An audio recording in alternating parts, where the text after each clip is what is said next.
بسم اللہ الرحمن الرحیم۔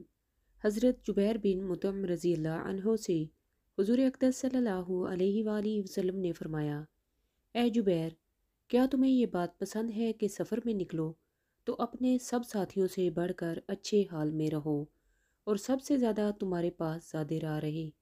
حضرت جبیر رضی اللہ عنہ فرماتے ہیں، میں نے عرض کی، میرے ماں باپ آپ صلی اللہ علیہ وآلہ وسلم پر قربان، میں ضرور یہ چاہتا ہوں۔ آپ صلی اللہ علیہ وآلہ وسلم نے فرمایا کہ تم یہ 5 صورتیں سفر میں پڑھا کرو: سورہ کافرون، سورہ نصر، سورہ اخلاص، سورہ فلق اور سورہ ناس۔ ہر سورہ کو بسم اللہ الرحمن الرحیم سے شروع کرو اور بسم اللہ الرحمن الرحیم پر ختم کرو۔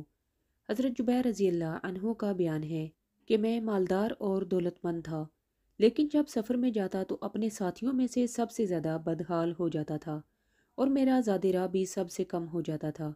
جب سے میں نے حضور اقدس صلی اللہ علیہ وآلہ وسلم سے سفر میں ان صورتوں کے پڑھنے کا علم حاصل کیا، برابر ان کو سفر میں پڑھتا ہوں اور سفر سے واپس آنے تک اپنے ساتھیوں میں سے سب سے زیادہ اچھے حال میں رہتا ہوں اور میرا زاد راہ بھی سب سے زیادہ رہتا ہے۔